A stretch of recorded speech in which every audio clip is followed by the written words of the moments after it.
こんにちは、皆さん。今回の動画も、一つの大きな疑問に答えを求める実験的な冒険です。その疑問とは、AI が人間の創造性を超えることができるのか、ということ。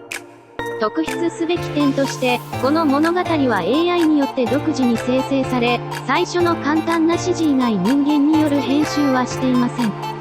AI が想像する舞台で、一体何が生まれるのでしょうか？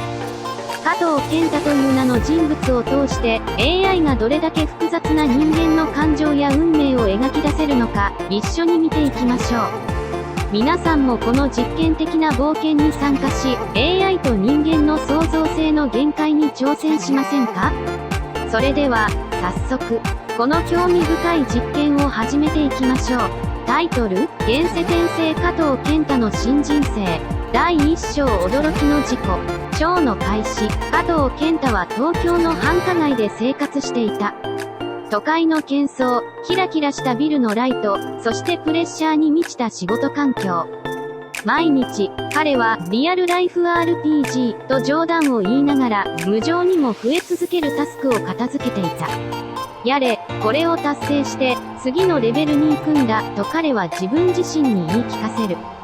おい、健太、今夜も残業か、と隣のデスクの田中が声をかけてきた。今日はクエストが多すぎるんだよ。でも、経験値がたまるからいいかなと思ってるさ。健太は笑いながら返した。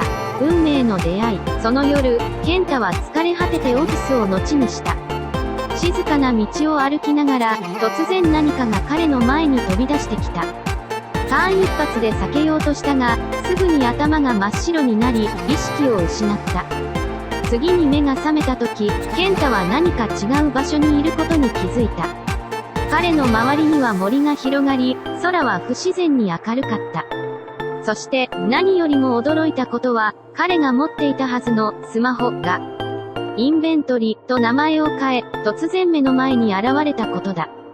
これが RPG の世界。でも、これはリアルだ。彼の前世の記憶が戻り、自分が転生したこと、そしてこの世界で得た転生のギフトを知る。ギフトはなんと全スキル習得だった。これは期待以上の報酬だな。新しいゲーム、始めようか。これが加藤健太の新たな冒険の始まりだった。第2章新たな人生の始まり。新生児の体。健太は自分が新生児としてこの世界に生まれ変わったことを受け入れた。そこで出会ったのは新たな家族。母親は温かい笑顔を持つ優雅な女性。父親は厳格だが愛情深い戦士だった。おお、新しいキャラクターたちだ。まるで NPC みたいだな。健太は心の中で喜びを感じた。子供が泣いているわよ。何か欲しいのかしら。母親が優しく健太に話しかけた。ステータス画面が出てこないから何とも言えないけど、おそらくミルクかな。健太は思わず口に出してしまったが、幸いなことに、新生児のためか言葉は泣き声にしか聞こえなかった。前世の影響、月日は流れ、健太は成長していった。彼の前世からのスキルと知識が徐々に現れ始めた。例えば、幼少期の健太は他の子供たちと遊ぶ際に、戦術的な思考を駆使してゲームでいつも勝っていた。今の状況だと、この木の陰からサプライズアタックが最適だな。それとも、ステルススキルを使って、健太、何やってるの？ただのかくれんぼだよ、と友達が呆れる。ごめん、ちょっと本気出しすぎたかな。健太はにっこり笑った。このように、健太の成長は他の子供たちとは一線を画していた。しかし、それは健太にとって、新たな人生でのクエストがどんどん増えていく予感をもたらしていた。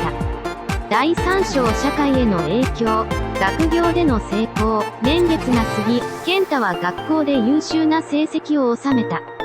しかも、それはただの学業だけでなく、社会的テーマに対する熱い興味を持つようになった。今日の授業で習った環境問題って、まるで RPG でいうところの大規模なクエストみたいだよね。友達の佐藤は笑った。お前、本当に全てを RPG に例えるんだな。だってそれが面白いじゃん。ちょっとした冒険心で日常が楽しくなるよ。健太は満面の笑みで返した。哲学的な思考。健太の心はただのゲームスキー以上のものを持っていた。彼は、人と人との関係、自分自身の存在意義についても深く考えるようになった。人生って、結局のところ、どういうエンディングを迎えるかが大事だと思うんだ。何言ってるの、健太。まだ僕たちは高校生だよ。エンディングなんてずっと先だよ。佐藤は頭を振った。いや、だからこそ、今の選択が大事なんだ。途中のセーブポイントコートでどれだけ備えるかが、5のボス戦に影響するんだから。分泌活動、その思考の深さは、健太が手をつけた分泌活動にも現れた。毎晩、彼は日記を書くようになり、その文章は詩的な美しさを持つようになった。今日は新しい装備を手に入れた。いや、それは新しい教科書だけど、この先の冒険にきっと役立つ。ページを埋めるたびに、健太の中に流れる言葉は彼自身の心と同じく、成長と変化を続けていた。第4章成功と感謝。社会的成功。大学を卒業し、社会に出た健太は仕事でも成功を収めた。プログラマーとして働きながらも、彼の深い社会的認識と人間理解は、多くのプロジェクトにおいて価値を発揮した。よし、このコードが完成すれば、次のレベルに進めるぞ。要はプロジェクトのマイルストーンに達するってことだけどさ。同僚の田中は笑いながら言った。健太、お前のそのゲーム的な視点が本当に新鮮でいいよ。ありがとう、田中。でも本当に、人生って大きな RPG ゲームなんだよ。各々が主人公で、結末は自分次第だから。輪廻のギフトへの感謝。成功を手にした健太は、前世での経験とこの世での新しい生活に対して深い感謝を感じていた。この新しい人生、新しいステージでの冒険があってこそ、自分は成長できた。輪廻のギフト、ありがとう。最終章の準備。ここで健太は、新たな気づきに達した。それは、この人生がただの終わりではなく、さらなるステージへの入り口であるということだ。次のステージ、次の生命、どうなるかはわからない。でも、今この瞬間に全力で生きる。それが一番大切だろう。物語は緊張感を持って進行させ、最後の驚きの展開に備えた。最終章感動の結末。最後の生まれ変わり。健太はある日、突然の事故で命を落とした。しかし、その瞬間、彼の前に現れたのは再び輪廻の使者だった。君は素晴らしい人生を送った。次のステージが待っているよ。健太は笑った。ありがとう。これも全てはゲームのようなもの。負けたら次に生かす。成功したら次のレベルへ。じゃあ、次は何かな？物語のハイライト。死者は微笑んだ。君が次に生まれ変わる世界は、前の世界よりもさらに高度な文明を持っている。しかし、君の哲学と知識、分泌活動が役立つ場面が多いよ。Sounds like a new expansion pack。さあ、ダウンロード開始だ。感動のメッセージ。君の物語は、一つのエピソードに過ぎない。でも、その中で何を学び、どう成長するかが大事。だから、君が何をするか、それが全てだ。健太は深くうなずいた。エピローグ循環の意味、加藤の選択。健太は次の生命へと進む前に、一言。君たちにありがとう。そして次に会うときは、新しいキャラでね。物語の結末。健太の存在は消え去り、新しい人生が始まる。